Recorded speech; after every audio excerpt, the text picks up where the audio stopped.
Thixo nyana nomoya oyingcwele. Amen.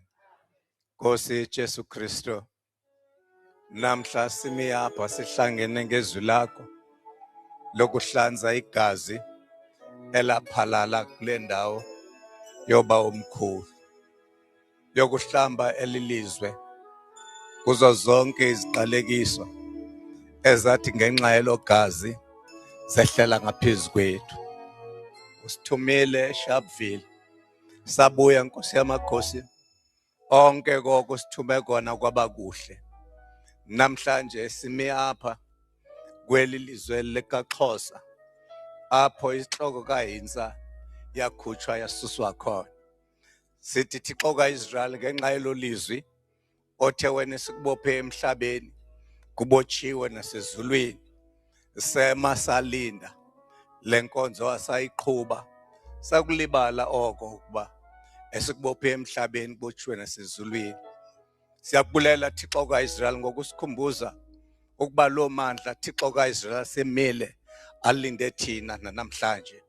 Kungoko ke Nkosi yamakhosi, ekuthunyelweni kweNkosi yethu Jesu Kristu ngelo gazi elaphalalayo ukuze sonke isizwe sisindiswe, lihlamba Thixo kaIsrael elizwe ngelo gazi lakho elinqabileyo, ukuze kungaphinde kuphalale gazi ngenxa yesono nangenxa yezinto ezimbi ezenziwa ngabaphathi. Siphe Thixo kaIsrael elixesha usinikeze Nkosi yamakhosi lo ngqondo yakho, ukuze Thixo kaIsrael kuhlambeke thina kuqala, ukuze nelizwe likwazi ukuhlanzeka. Makuthi Nkosi yamakhosi namhlanje kwinkonzo sinikeza yona mhlambe yethu imiphefumlo, ukuze nelizwe apho sinyathela khona libe njalo ukuhlanzeka. Bathi okhokho bethu Thixo kaIsrael bazuza ukuxola nokuxolela. Zithi zonke izinto Nkosi yamakhosi eziqalekiso Nkosi yamakhosi ezihlele phezu kwelizwe zihlehliswe namhlanje, zicinywe, athi lo matyathanga aqhawuleke. Sipheke namhlanje isonka sethu semihla ngemihle, usinike Thixo kaIsrael ingqondo engeyakho yokuya phambili kweli lizwe uthe wasibeka kulo. Maluthi uxolo lwakho lande phezu komhlaba wonke ngoku kude bekunaphakade. Amen.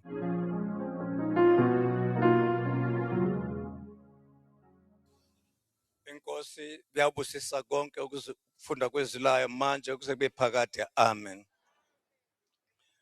Sineteksi yethu esizawuhamba ngayo inye qha, kodwa sizobe silumela ngale teksi. Amazwi esawuhamba ngayo namhlanje ngathi nakholwayo nje nawamkelana umoya oyingcwele. Ngamazwi lawo umpostoli uPawulos wafike wawathetha ngaphakathi kwabantu bekholwa.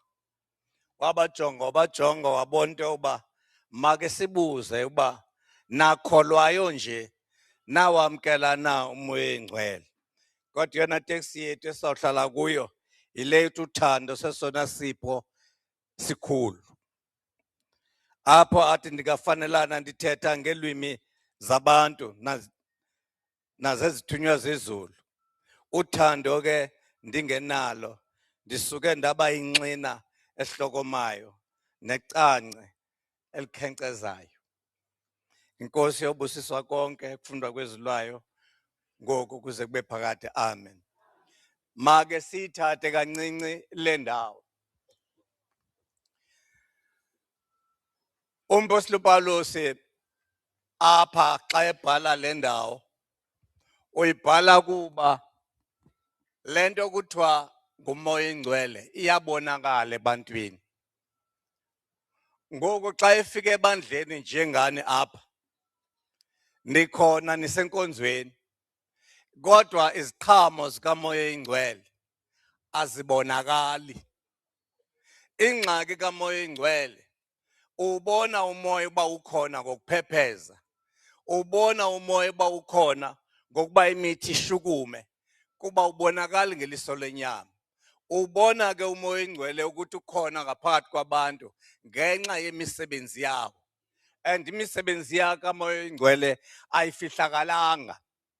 ubona ingxaki esiphezukwayo apha nje ingxaki yokuba lo moya usuke awabikho. Lento kuthiwa ngumntu is a socio-economical, political and spiritual being. Ukuba ngaba ungaba political orientated kodwa ungekho spiritually orientated awukapheleli. Ukuba ungaba socio-economic orientated ungabikho spiritual and political orientated awukapheleli, because lento ingumntu izezinto zintathu zihlangene. Ingxaki esinayo eMzantsi Afrika, ipolitiki yethu iproduce only political beings ezisuke zaba economical, azabikho social and spiritual. Sebeka kanjani lento? Ndifuna lento ukuyibeka uyiqonde. Uyabona isizathu sokuthi abantu bebe imali karhulumente kukuphela kwesazela, and isazela is a spiritual phenomenon. Ukuba isazela sikho emntwini uqala ngokuba emveni ba ebile njoba kusenzeka, emveni ba umuntu ebile abe imali zabahlolokazi abe yonke into yabanye abantu, ugada ke ngokuba ndibonwe ngubani kuba kafuna uyajele. Elandelayo ke ngoku into kuba engafuna uyajele kukufihla esisono asenzileyo. Uzawuxoka ke ngoku, uzawuhambisa lento kuthiwa yipropaganda, axoke asimiyerishe bonke abanye abantu ashiye yena. Yonke lento ubaleka ijele, yilento ikhoyo apha. Okulandelayo ke ngoku ukusuka ekuxokeni uzawubulala abantu abambonileyo ecima i-evidence. Andazi nobona niyandivana. Ubulala abantu abambonileyo xa esenza le nkohlakalo kuba ucima ntoni i-evidence. Bathi eSouth Africa ke ngoku xa becima yonke loo nto bathi zii-political killings. No, ayizo-political killings. Kukuphela kwesazela phi ebantwini. Aba bantu bafihla ntoni? Izinto abazenzileyo, bafihla i-evidence ngokubulala aba bantu bababona uba banobungqina ngezi zinto abatheni abazenzileyo. Isuka phi ke ngoku laa nto? Ekufeni kwesazela. Ukufa kwesazela kuko oku kwenza uba uquestione uba lo mntu wawamkelana umoya oyingcwele kuba isazela sakhe simnyama singcolile. Ukusuka apho ke kule yoba kubulawa ntoni abantu abatheni abane-evidence. Bazakwenza ke ngoku banemali ngoku babacimile abantu bane-evidence. Elandelayo ke ngoku bazakwenza le nto kuthiwa ziikhampani zabo. Ikampani. Kwezi nkampani zabo zizo ezi bazawuthi kuba benegunya bephi bephethe bahambe bayocima amanzi edamini ukwenzela into yoba amanzi engezi ebantwini. Bona babe beneekhampani zokuthuthela abantu ntoni amanzi. Bazoba ke ngoku bayeke kurhulumente ke ngoku bazoba ngqole abantu imali. Zibeka kanjani? Amanzi kuthiwa akekho kodwa kudala amanzi ekhona. Kudala eli lizwe labakhona namanzi ekhona enganqabanga. Kuthiwa ayaphela amanzi edamini. Xa uyojonga edamini asekhona amanzi. Kuthiwa hayi ivalve, iphampu itheni yonakele kuba amaqabane afuna kusetyenziswe, afuna uthatha imali zenu kusetyenziswe ii-trucks zabo. Bazoba ke ngoku amasela, isazela sawuphela. Ubusela buba ngathi butheni buyanda. Bazawujonga ke ngoku zonke iindidi zendawo ezingathi zinganemali, bajonge nalapha ezicaweni uba iyakhula le cawe, make sichocele laa mfundisi, benze le nto kuthiwa yi-extortion. But abezi bona baqokelela zonke ezi ntswelaboya ibe zizo eziyapha, kodwa le mali iza kubo. Phela kwesazela eMzantsi Afrika.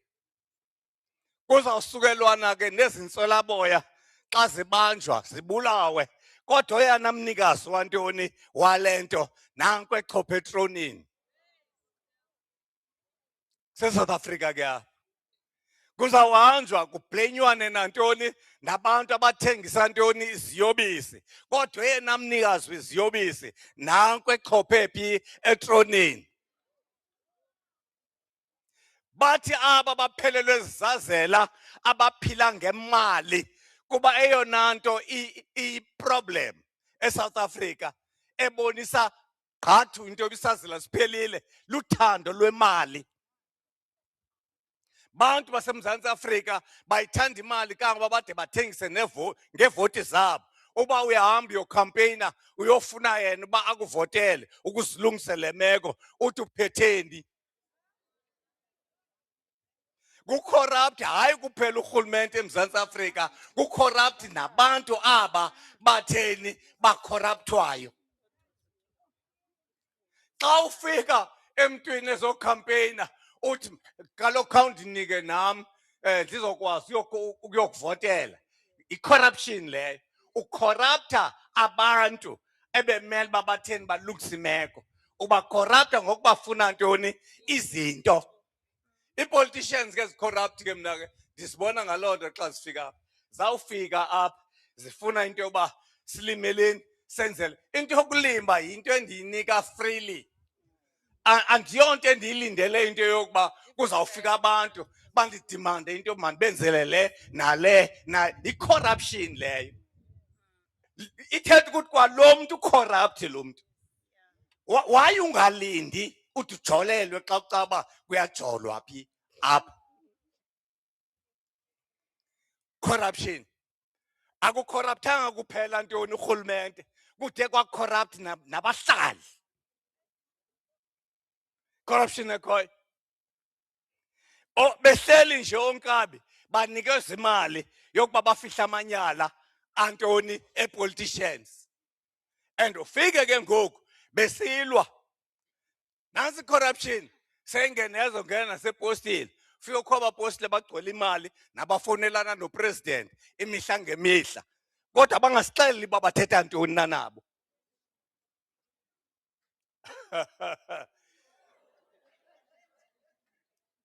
Look, izawunincedani into yokuvumela ubucorrupt emiphefumlweni yenu. Nibe nithi nizawuhlamba abanye abantu. Kha nihlambe inhliziyo zenu kuqala. Nihlambe ntoni namanyala wokuthanda imali. Ungahamba uyothi ebantwini maye kuthanda imali ubusisithanda mali wena kuqala. Judas thina asiyonto esiyifunde eBhayibhelini. Into esiyibona ngamehlo ngaphakathi kwale nkonzo yabapostile. Asiyonto esiyifunde eBhayibhelini. Njengoba sisiya elivotweni nje, once umpostile athethe nje, once umpostile athethe enye into engeyiyo lesiyithethayo, mskreshe elistini yakho. Uzawuhamba ayoba ngumpostile phi kwaba bantu bafana naye. Apha siphethe ukukhululwa lwantoni lwabantu. Batshekisheni manini. Tshekisheni imimoya le uba yekaThixo yonke na. Uba kuthiwa masibheke ngapha silindele into yoba sonke xa sinomoya oyingcwele silawulwe yintoni ngumoya siye kwelo cala. Siyonto esiyifunde eBhayibhelini. Into esiyibona ngamehlo ngaphakathi kwale nkonzo yabapostile. Asiyonto esiyifunde eBhayibhelini. Njengoba sisiya elivotweni nje, once umpostile athethe enye into engeyiyo lesiyithethayo, mskreshe elistini yakho. Uzawuhamba ayoba ngumpostile phi kwaba bantu bafana naye. Apha siphethe ukukhululwa lwantoni lwabantu. Batshekisheni manini. Tshekisheni imimoya le uba yekaThixo yonke na. Uba kuthiwa masibheke ngapha silindele into yoba sonke xa sinomoya oyingcwele silawulwe yintoni ngumoya siye kwelo cala. Xa kuthiwa masiye ngapha silindele umoya usikhokhelele phi kwelo cala. Kodwa umoya uthi masiye ngapha kukho ichepha apha ethi yona yathanjiswa. hayi yaqatywa lilitshele eliqatshiweyo. Ithi bhekani kweli cala kuba mna ndiya ngapha. Ezi zithunzela,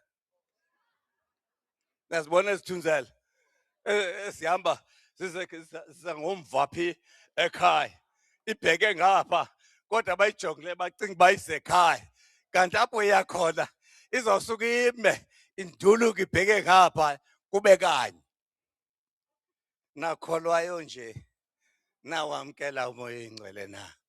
Kumoya oyingcwele akathi namhlanje ebheka ngapha aphinde athi kwangoku ubheka ngapha. Wonke amakholwa anikwe umthandazo owanikwa Yesu, owakhutshwa kuYesu Kristu, ewunikezela kubapostile bakhe. Ethi thandazani nithi ubukumkani bakho mabawethu esemazulwini maliphathe obungcwele igama lakho. Ubukumkani bakho mabufike. Abantu ke emhlabeni banento bangayaziyo, le nto ubukumkani bukaThixo. Ubukumkani bukaThixo bumile kabili, phezulu emhlabeni, phezulu ezulwini nasemhlabeni, emoyeni nasenyameni. Ubukumkani bukaThixo emoyeni uphethwe ngabapostile, aba athi abave nina, bave mna, bave noBawo othumileyo. That is emoyeni.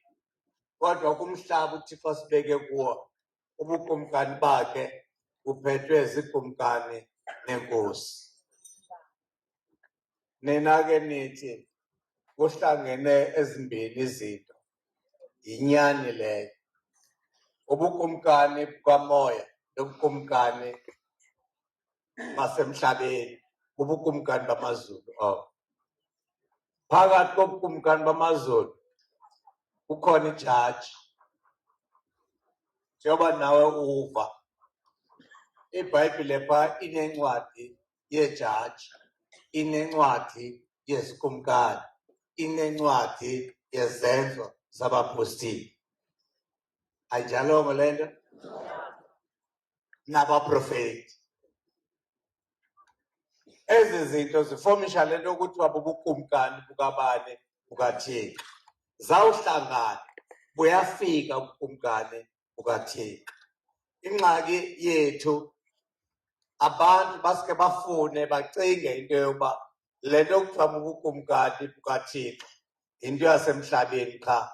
Hayi, ayiyonto yasapha emhlabeni qha, ikhona nasezulwini. Kuba yenziwe phi? Ezulwini. Ithi le nto mabufike, ayithi masiye kubo. Ubukumkani bukaThixo kuyiwa kubo, kubo obutheni obufikayo kusabele imithandazo yantoni? Yethu. Obu bunye ke buphakathi kobukhosi, kobukumkani necawe nantoni? Nomthetho. Kuba ke umntu ongenamthetho ayingomntu lowo. Umntu wakhiwa ngomthetho. Yiyo le nto athi amaNgesi, manners maketh the man. Umthetho ungekho, umntu akekho. Umntu wakhiwa ngomthetho. Nawe ungazalwa nje ube ngumntwana, kodwa umthetho kanguwunikwe ngabazali ubaba, awungumntu. Umthetho usenza into yoba sikwazi ukuhlonipha abangentla, sikwazi ukuhlonipha naba sihlala nantoni nabo. Isenza sikwazi ukuhloniphana nathi. Apho umthetho ungekhoyo akukho mntu apho. Noba sokuthiwa wendile, eyona nto ikwenza uba wende ngumthetho walaa mzi. Uba unowuthobela umthetho walaa mzi, awungomfazi walaa mzi. Njengoba nawe ndoda, uba unowuthobela umthetho woyihlo kulo mzi akubeke kuwo, awuyondoda. Indoda yakhiwa ngamanye ntoni? Amadoda. And wakhiwa ngantoni? Ngomthetho. Noba ungahambi uyokwaluka, uba umthetho awunikwanga wawuthobela, useyinkwenkwe. kuba lento iyindoda umthetho. Lento kuthiwa ngumntu ngumthetho.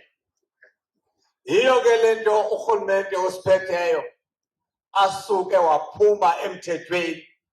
Uba intloko liphumile emthethweni, namakhareji atheni ayaphuma, naba balandelayo baphuma. Ingxaki yethu kuloo ndawo, kule ndawo sikuyo, ukuphuma komntu ebekumele into yokugcine umthetho, abe yena setheni sephumile emthethweni.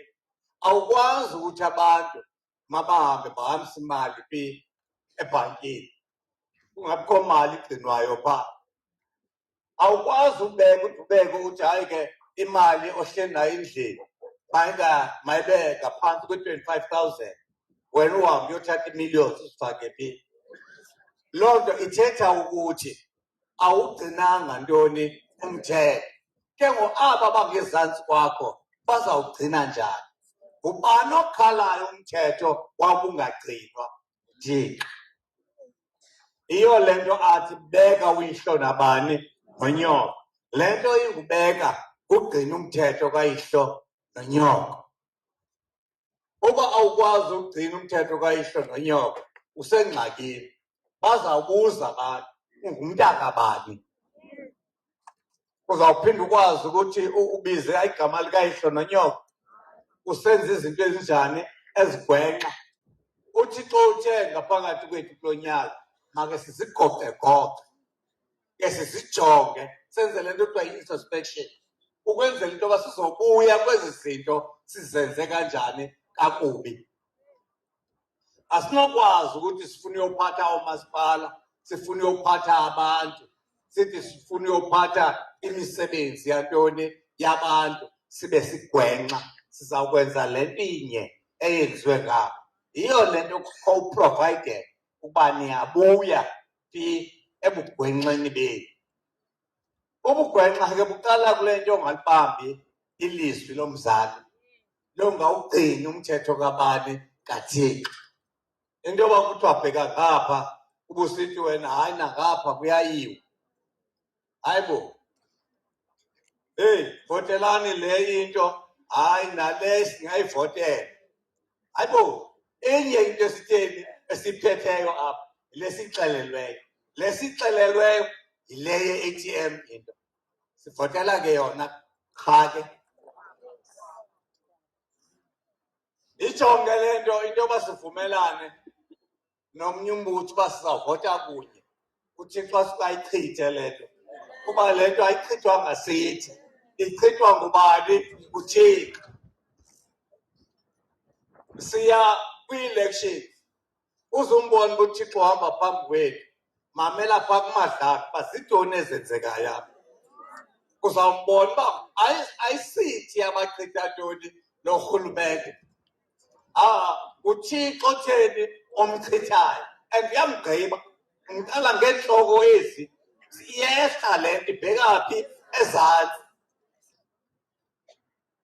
Nathi ke asikwazi usuka emthethweni, siyanyanzeleka sihlale emthethweni. That is what we call accountability. Xa abantu ungekokwazi ubenza ba-akhawunte ngezinto abatheni abazenzileyo, uligwala and awumfanelanga uThixo. Ndifuna ukuthi ke kuni ngale 4th mabahambe, makaphume amasela ayovotela amanye amasela. Baphume abakhonzi boThixo ophilayo bayovotela abakhonzi boThixo ophilayo. Ukwenzela into yokuba lo mhlaba uhlaziyeke. Uthi uYesu Kristu inyaniso yanikhulula. Phumani niyovotela inyaniso. Inyaniso izawuza namanzi, ize nombane ongazi ukuniqisha, umbane ozokwazi ukunyamezeleka. Asilwi no-Eskom. Into nayo sithi abantu mabafumane amanzi cheap, baphinde futhi bafumane umbane cheap. Asilwi nantoni, hayi Eskom angabeqhuba niyazi mosilokishi zethu nantoni nelali zethu eyona zinto ezingahoywanga uba kuziwe apha elali apha elokishini kurenovethwa nje lo msobomvu kuyekwe ii-potholes kuyekwe yonke into kuhanjwe kuyovalwa amanzi phaa ngabikho amanzi nixakeke zizo zonke izinto kanti amacomrade azama uzityebisa ufuneka ndinixelele le nto akukho nto ibuhlungu njengosityebi ebantwini. That is why safundiswa into masiphume ebutyebini sifundiswa sikhuliswa kuthiwa uba ngaba ummelwane wakho akwazi umfundisa umntanakhe wena ufundile uyothatha laa mntana umfundise ungajonganga gain ngapha koko sifuna obo butu ebantwini apho abantu bakwaziyo ukuthi xa bexhele igusha babize abamelwane kuba lokhu kunqabile ukuxhela igusha kudliwe ndawonye sifuna loo mpilo yenza ubunye ngaphakathi kwethu. Umbuzo uthi nina apha epostile nisenayo loo mpilo. Sifuna le nto yokuba kungabikho mntu okuthiwa uhlelelekile ngaphakathi kwabantu abahluthayo. Sonke sikwazi ukwabelana ngezinto esitheni esinazo. Nize ngemali zenu apha. Usomandla uThixo umdali wethu anibusisa kungabonakali nalobo busenti apho benubuthatha khona zehlisele izikelelo zakhe uvaleke naloo nto uba ubuke wabhathatha imali weza phi kule nkonzo. Abanye bashiya kukho abantwana abangaphilanga bakuzelwe mabafike oobantwana bephilile.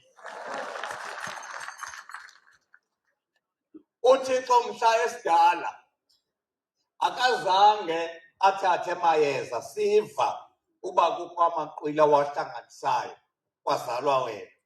Into esiyaziyo into yokuba wathetha ngezwi kwaba njalo. Namhlanje usekhona lo Thixo wayekho izolo usekhona namhlanje uyawuhlala ekhona. Elo lizwi maliphilise abantwana benu liphilise abazali benu liphilise abantakwenu behleli kwezo ndawo bemabelezekile bengakwazi ukuza phi kule ndawo sihlangene kuyo. Makuthi ukuhlangana kwethu kube impilo kumhlaba wonke kwizalamane zethu nakubo bonke abantu abanxulumene nazo nathi. Sikhule siye phambili. Nithi xa nihamba niphuma apha zithe ezo ntsikelelo uThixo azibeke kuni esandleni nimane nizibona one by one. Ze nithi ke xa nizibona nithi uthe kanti usaphila nanamhlanje